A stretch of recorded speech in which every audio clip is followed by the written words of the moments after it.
സുഹൃത്തുക്കൾ നമസ്കാരം. 2025 ഫെബ്രുവരി മാസം 1-ാം തീയതി മുതൽ സാധാരണക്കാരായ ജനങ്ങളെ ബാധിക്കുന്ന അവർ അറിഞ്ഞിരിക്കേണ്ട ഏറ്റവും പ്രധാനപ്പെട്ട 5 കാര്യമാണ് ഇന്നത്തെ വീഡിയോയിൽ ഞാൻ നിങ്ങളുമായി പങ്കുവെക്കുന്നത്. ഇതിൽ ആദ്യമായി അറിഞ്ഞിരിക്കേണ്ടത് 2025 ഫെബ്രുവരി മാസം 1-ാം തീയതിയാണ് കേന്ദ്ര ബജറ്റ് വരുന്നത്.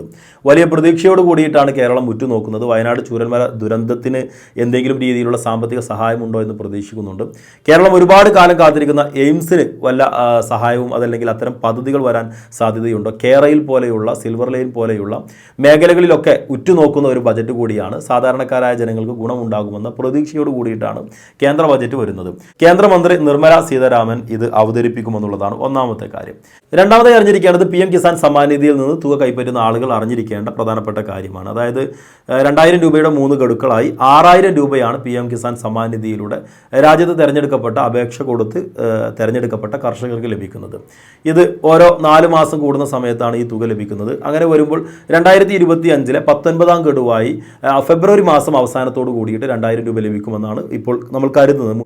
മുൻ മാസങ്ങളിലെ വിതരണക്രമം പരിശോധിക്കുമ്പോൾ അത് ഫെബ്രുവരി മാസം അവസാനത്തോടു കൂടി ഈ ഒരു തുക ലഭിക്കുന്ന ആളുകൾക്ക് അവരുടെ ബാങ്ക് അക്കൗണ്ടിലേക്ക് ഈ തുക എത്തിച്ചേരും. ഇത് ആധാർ കാർഡുമായി ലിങ്ക് ചെയ്ത ബാങ്ക് അക്കൗണ്ടിലേക്ക് ഈ തുക ലഭിക്കുകയുള്ളൂ എന്ന് പ്രത്യേകം ശ്രദ്ധിക്കുക. നേരത്തെ പറഞ്ഞ ഫെബ്രുവരി 1-ന് കേന്ദ്ര ബജറ്റ് വരുമ്പോൾ അതിൽ PM കിസാൻ സമ്മാൻ നിധിയിലെ തുക വർദ്ധിപ്പിക്കാനുള്ള സാധ്യതയുമുണ്ട്. അങ്ങനെ വരികയാണ് എങ്കിൽ സ്വാഭാവികമായിട്ടും ആ വർധനവ് ഈ ഫെബ്രുവരി മാസം മുതൽ ഉണ്ടാകുമെന്ന് നമുക്ക് പ്രതീക്ഷിക്കാം. മൂന്നാമതായി സാമൂഹ്യ സുരക്ഷാ പെൻഷൻ വാങ്ങുന്ന ആളുകൾ ശ്രദ്ധിക്കേണ്ട പ്രധാനപ്പെട്ട കാര്യമാണ് വിധവാ പെൻഷൻ, അവിവാഹിത പെൻഷൻ എന്നീ 2 വിഭാഗം പെൻഷൻ വാങ്ങുന്ന ആളുകൾക്ക് നോൺ റീമാരേജ് സർട്ടിഫിക്കറ്റ് ഹാജരാക്കേണ്ട സമയമാണ് ഇപ്പോൾ.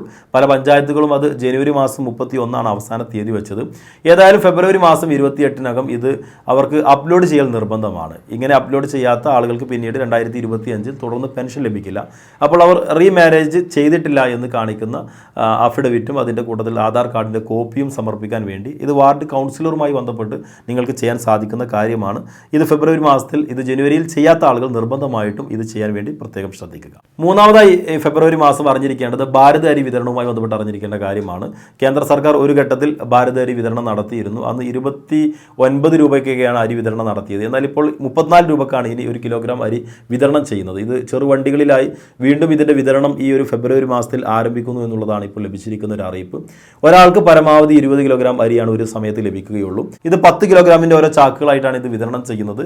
ഏകദേശം 340 രൂപയാണ് ഒരു ചാക്കിന് വരുന്നത്. അപ്പോൾ ഇത് നിങ്ങളുടെ ചെറു പട്ടണങ്ങളിലൊക്കെ ഈ വണ്ടികൾ എത്തുമെന്നാണ് ഇപ്പോൾ കേന്ദ്ര സർക്കാരിൻ്റെ വിജ്ഞാപനത്തിലൂടെ നമുക്ക് ലഭിച്ചിരിക്കുന്ന അറിയിപ്പ്. ഏറ്റവും അവസാനമായി ഫെബ്രുവരിയിൽ അറിഞ്ഞിരിക്കേണ്ടത് റേഷൻ വിതരണവുമായി ബന്ധപ്പെട്ട് അറിഞ്ഞിരിക്കേണ്ട കാര്യമാണ്. അതായത് റേഷൻ വിതരണം ഇപ്പോൾ കുറച്ച് പ്രതിസന്ധിയിലൂടെയാണ് മുന്നോട്ട് പോകുന്നത്. ജനുവരി മാസത്തിലെ റേഷൻ വിതരണം ഫെബ്രുവരി മാസം ആദ്യ വാരം ഉണ്ടാകും. തുടർന്നായിരിക്കും ഫെബ്രുവരി മാസത്തിലെ റേഷൻ വിതരണം ഉണ്ടാകുന്നത്. ആദ്യഘട്ടത്തിൽ തന്നെ വാങ്ങാൻ വേണ്ടി പ്രത്യേകം ശ്രദ്ധിക്കുക. അവസാന ഘട്ടത്തിലേക്ക് പോകുമ്പോൾ കൂടുതൽ സമരങ്ങളും അതല്ലെങ്കിൽ കൂടുതൽ പ്രതിസന്ധി ഉണ്ടാകാൻ സാധ്യതയുള്ള മേഖലയാണ് ഇപ്പോൾ റേഷൻ മേഖല എന്ന് പറയുന്നത്.